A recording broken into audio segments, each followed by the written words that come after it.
आप सभी को मेरा सुप्रभात। मैं सुमांशी राज आप सभी को आज एक महत्वपूर्ण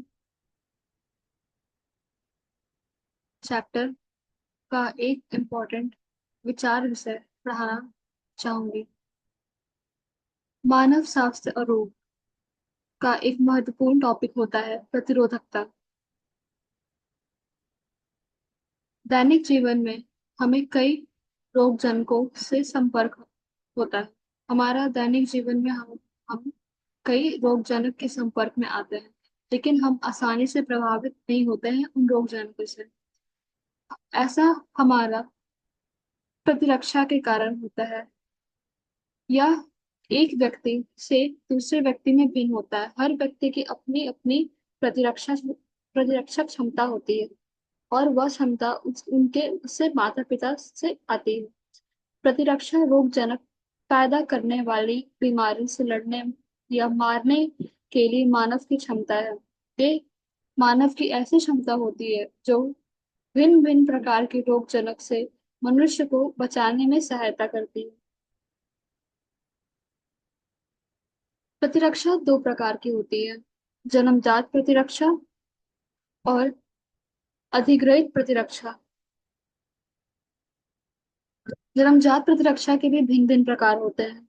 भौतिक बाधा, शारीरिक बाधा, सेलुलर बाधा, जिसमें से हम पहले पढ़ेंगे भौतिक बाधा के बारे में। भौतिक बाधा में आते हैं खाल, म्यूकस लेयर, जो हमारे श्वास की नली में, जो हमारे पाचन तंत्र में और जो हमारे यूरोजेनाइटल ट्रैक्ट में होता है, जो कि उन रोगजनक को जो बाहर से हमारे ऊपर आक्रमण करते हैं उन्हें अपने में कैद करने में सहायता करता है।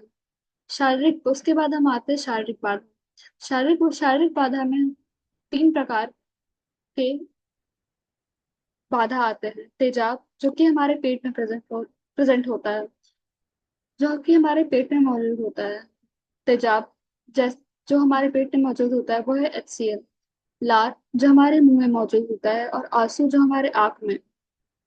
जब हम भोजन खाते हैं तो जो लार होता है वो हमारे जो खाने से जो हमारे मुंह में कीटाणु और रोगजनक आ जाते हैं उन्हें मारने में सहायता करता है। आंसू हमारे आंखों को रोगजनकों से बचाता है।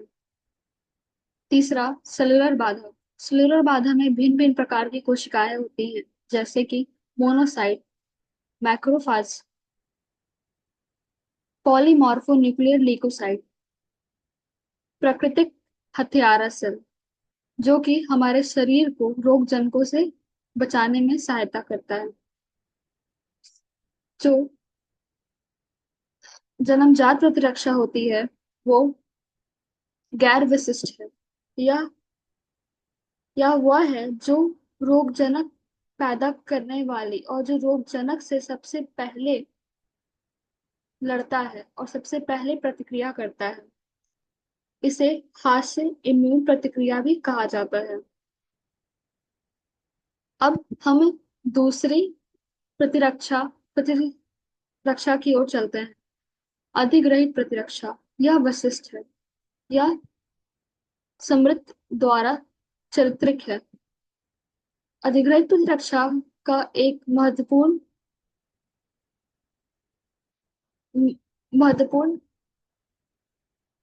ये अधिग्रहित प्रतिरक्षा की एक महत्वपूर्णता यह है कि यह हमें याद रहता है। मतलब हमारा इसका अर्थ यह है कि हमारे शरीर को अगर सबसे पहली बार जिस रोगजनक ने हमारे शरीर पर आक्रमण किया है, तो जो हमारा शरीर उस पर प्रतिक्रिया दिखाता है वो बहुत कम तीव्रता की होती है।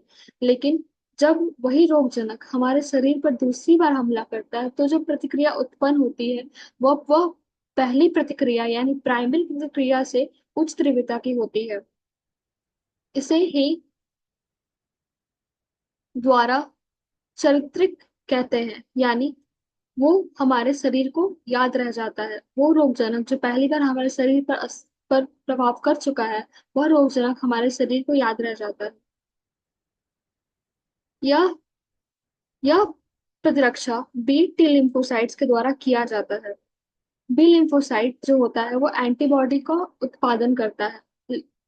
दरअसल जबकि जो टी लिम्फोसाइट होता है वो बी लिम्फोसाइट की प्रतिक्रिया को करने में या उसे प्रतिकृत करने में सहायता करता है।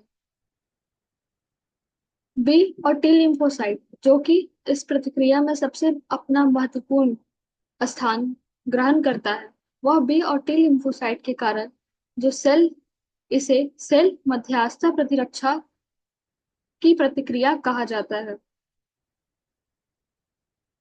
मैंने इस इस वीडियो में आपको मानव स्वास्थ्य और रोग विषय का प्रतिरोधकता क्षमता बताया। इसमें मैंने प्रतिरोधकता की कई दो प्रकार बताए हैं।